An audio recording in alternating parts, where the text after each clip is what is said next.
నరేంద్ర మోడీ నాయకత్వంలో మూడోసారి హర్యానాలో ఘన విజయం సాధించిందంటే వాళ్ళు చేసే ప్రతి పని, ప్రతి పథకాలు కానీ అభివృద్ధి కానీ ఇవన్నీ చేయబట్టే ఈరోజు మూడోసారి హర్యానాలో ఇంత ఘన విజయం సాధించడానికి కారణము మోదీ నాయకత్వం వల్లనే.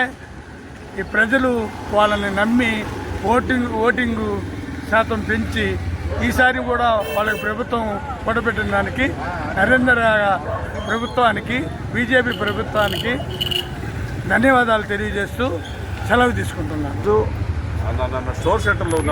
హర్యానాలో మోడీ గారి ఆధ్వర్యంలో భారతీయ జనతా పార్టీ ఘన విజయం సాధించినందుకు చాలా సంతోషము.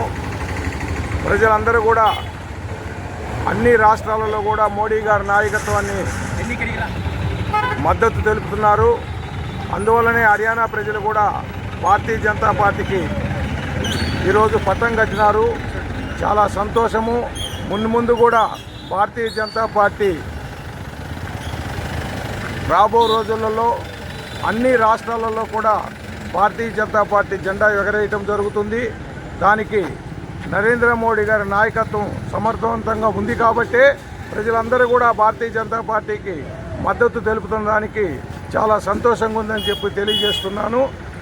అలాగే ఈరోజు దేశము సురక్షితంగా, దేశ భద్రతా పరంగా కానివ్వండి, అన్ని విధాలుగా ఈరోజు భారతీయ జనతా పార్టీ ఒక క్రమబద్ధీకరణగా, కులమతాలకు అతీతంగా, ఎలాంటి విద్వేషాలను రెచ్చగొట్టకుండా భారతీయ జనతా పార్టీ మోడీ గారి నాయకత్వంలో ముందుకెళ్లాలని, అనేక విజయాలు సాధించాలని కోరుకుంటూ ఈ అవకాశం ఇచ్చినటువంటి అందరికీ ధన్యవాదాలు తెలుపుతూ నరేంద్ర మోడీ గారి నాయకత్వం, నరేంద్ర మోడీ గారి నాయకత్వం, నరేంద్ర మోడీ గారి నాయకత్వం, ఏపీ నడ్డా గారి నాయకత్వం, ఏపీ నడ్డా గారి నాయకత్వం, ఏపీ నడ్డా గారి నాయకత్వం, పురంధరేశ్వరి గారి నాయకత్వం, పురంధరేశ్వరి గారి నాయకత్వం.